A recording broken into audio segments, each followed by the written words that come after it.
तो hello guys, कैसे आप सब लोग। आपका स्वागत है मेरे YouTube channel fun facts with Sam Bob में। और मैं हूं आपका टीचर और आपका दोस्त समर्थ बब्बर। तो आज हम सीखेंगे, आज हम अपना मेन चैप्टर, पहला चैप्टर जो हमारा maths NCERT new edition class 9th का है, वो है नंबर सिस्टम। और आज हम उसकी पहली एक्सरसाइज करने जा रहे हैं। तो guys without any delay let's get started. और कुछ बच्चों के मेरे पास डाउट्स आ रहे थे कि उनको अपने डाउट सॉल्व करने हैं। तो आप अपने डाउट्स, जो भी आपको डाउट्स है किसी भी चैप्टर से रिलेटेड, या फिर मेरी वीडियो में आपको कुछ समझ नहीं आया, तो आप वो कमेंट सेक्शन में ड्रॉप कर सकते हैं। तो अब हम एक्सरसाइज 1.1 से स्टार्ट करते हैं। तो पहला क्वेश्चन आप अपनी बुक्स में देख लीजिए और मैं भी आपके लिए रीड आउट कर देता हूँ। Is zero a rational number? Can you right it in the form of p by q where p and q are integers and q is not equal to 0? तो सबसे पहले मैं आपको इसका आंसर बता देता हूँ, फिर मैं आपको इसको समझा भी दूंगा। तो आंसर नंबर फर्स्ट है आपका yes, zero is a rational number. वो आप सेम स्टेटमेंट लिख देंगे। और yes we can write it in the, वो आप लिख दीजिए because we can write it in the form of p by q where p and q are integers and q is not equal to 0। तो ये बस एक ही line का answer था, इसमें आपको बस यस लिखना है। Yes zero is a rational number and as we can write it in the form of p by q where p and q are integers and q is not equal to 0। तो ये क्यों होता है? क्योंकि zero, आप सोचेंगे rational number तो है ही नहीं, क्योंकि क्यू तो जीरो से इक्वल नहीं हो ही सकता। लेकिन रैशनल नंबर में सिर्फ क्यू नहीं होता, उसमें दो पार्ट होते हैं, पी बाई क्यू।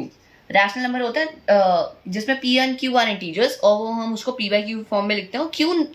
क्यू नहीं होता इक्वल टू जीरो, जो डिनोमिनेटर होता है वो नहीं होता इक्वल टू जीरो। लेकिन हम न्यूमरेटर तो कर सकते हैं, तो 0/1 तो हम लिख सकते हैं, ये करेक्ट है। और इसको मैंने अपनी इंट्रोडक्शन वीडियो में बताया था। अगर आपने वो वीडियो नहीं देखी तो मैं उसका लिंक अटैच कर दूंगा इसी वीडियो के साथ, तो आप वो वीडियो भी व्यू कर सकते हैं। उसमें मैंने इस चैप्टर का एक इंट्रोडक्शन दिया था, बेसिक इंट्रोडक्शन। तो और इसको हम, ये 0 और 1 इंटीजर्स होते हैं। इंटीजर्स क्या होते हैं ये भी मैंने अपनी इंट्रोडक्शन वीडियो में बताया था। इंटीजर्स होते हैं 0 to 1, जो होल नंबर, सारे whole numbers including the negative side. तो ये दोनों इंटीजर्स भी है, q नॉट इक्वल टू 0 भी है, और ये p by q की फॉर्म में है, तो एकदम सही है। फिर आते हैं हम सेकंड क्वेश्चन पे। तो हम आते हैं सेकंड आंसर पे, और आपका सेकंड क्वेश्चन जो पेज नंबर 5 पे दे रखा है, आप उसको अपनी बुक से भी देख सकते हो। मैं आपके लिए रीड आउट कर देता हूँ एक बार। Find 6 rational numbers between 3 and 4। तो अभी आपको कोई भी रैशनल नंबर निकालना है, आप उसको किसी भी नंबर से मल्टीप्लाई कर सकते हो। वैसे जो स्टैंडर्ड मेथड होता है वो होता है कि हम जितने हमें रैशनल नंबर निकालने होते हैं उससे एक नंबर ज्यादा से करते हैं। वैसे आप 10 से भी कर सकते हो, 11 से भी कर सकते हो, हर एक आंसर आपका सही माना जाएगा। लेकिन जो एनसीईआरटी अडॉप्ट करती है मेथड, जो स्टैंडर्ड मेथड होता है, वो होता है कि इसमें अगर हमें 6 रैशनल नंबर निकालने हैं तो हम इसको 7 से मल्टीप्लाई करेंगे, एक एक नंबर एक्स्ट्रा से। तो इसका वर्किंग कर लेते हैं। अगर आपको कुछ समझ ना आए तो आप मेरे कमेंट सेक्शन पे डाउट ड्रॉप कर सकते हैं। इसको हम 7 से मल्टीप्लाई करेंगे तो आ जाएगा 21/7, और उसके ये 4 हो गया, तो 28/7। तो 22/7 से लेके 27/7 तक आपके ये रैशनल नंबर जाएंगे, और ये हो गए आपके 6 रैशनल नंबर्स बिटवीन 3 and 4। और एक चीज नोट करना गाइस, कि अगर इसका भी तो डिनोमिनेटर सेम था, 3 और 4 का डिनोमिनेटर अगर नहीं दे रखा होता ना, उसको 1 कंसिडर करते हैं डिनोमिनेटर को, तो अभी तो वो सेम था। अगर सेम नहीं होता तो हमें उससे पहले सेम करना होता, और अगर तब भी नहीं आते हमारे पास रैशनल नंबर 6, तो फिर हम उसको आगे मल्टीप्लाई करते हैं। तो चलिए अब हम स्टार्ट करते हैं आंसर नंबर 3 से। जो क्वेश्चन नंबर 3 जो आपका है वो है find 5 rational numbers between 3/5 and 4/5। तो आप पहले क्वेश्चन भी कर चुके हैं, जो क्वेश्चन नंबर 2 था। एक बार आप इसको पॉज करिए, खुद से अटेंड करिए, और फिर आपको अगर नहीं समझ आए तो आप मेरी वीडियो से भी देख लिए। तो चलिए हम करते हैं आंसर नंबर 3।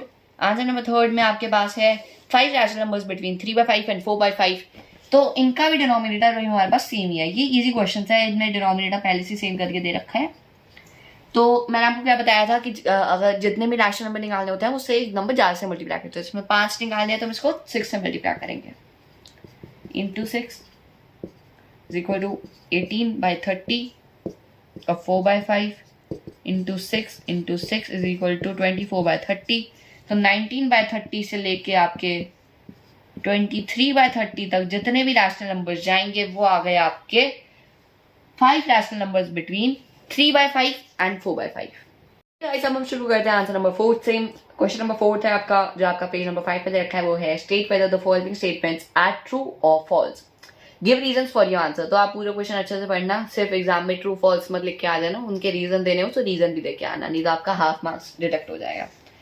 तो आंसर नंबर 4 का फर्स्ट पार्ट है every natural number is a whole number.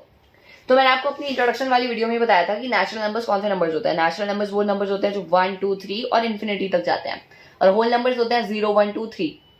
तो 1 2 3 होल नंबर में आते हैं या नहीं आते?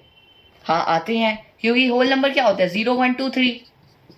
तो ये ट्रू है, स्टेटमेंट एकदम ट्रू है और आपको समझ आ ही गया होगा कि अगर आपको इसको ट्विस्ट करके दे देते कि every whole number is a natural number, तो आप बोलते फॉल्स, क्योंकि होल नंबर में 0 भी आता है और नेचुरल नंबर में 0 नहीं आता। तो आप समझ सकते हैं कि whole number natural number whole number में एक सब कैटेगरी है, ठीक है। होल नंबर के नहीं sorry natural number whole number में एक सब कैटेगरी है, तो ये आप ध्यान रखना। अब हम दूसरे पार्ट की तरफ प्रोसीड करते हैं। दूसरा पार्ट है every integer is a whole number.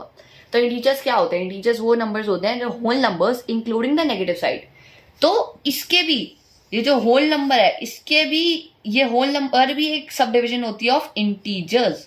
Integers के अंदर नेगेटिव भी आते हैं, इंटीजर्स के अंदर -VE और +VE दोनों आते हैं, whereas in whole numbers plus में ही आते हैं सिर्फ नंबर्स। तो ये स्टेटमेंट एकदम फॉल्स है। अगर आपको इसको ट्विस्ट करके दिया जाता कि every whole number is an integer, तो आप लिखते ट्रू। अब थर्ड पार्ट की तरफ प्रोसीड करते हैं। Every rational number is a whole number. तो होल नंबर मैंने आपको अभी डिस्कस करा और इंट्रोडक्शन वीडियो में बताया था कि होल नंबर्स होते हैं सिर्फ पॉजिटिव वाले, और रैशनल नंबर क्या होते हैं? रैशनल नंबर होते हैं नेगेटिव वाले भी। फॉर एग्जाम्पल 1 -12, तो इसमें ये दोनों इंटीजर्स भी है, -1 इंटीजर होता है और 2 भी इंटीजर होता है, और ये p/q की फॉर्म में है और q isn't equal to 0, तो ये रैशनल नंबर है। लेकिन क्या ये होल नंबर है? नहीं, ये होल नंबर नहीं है, क्योंकि होल नंबर कभी भी नेगेटिव में नहीं हो सकते, तो ये फॉल्स है।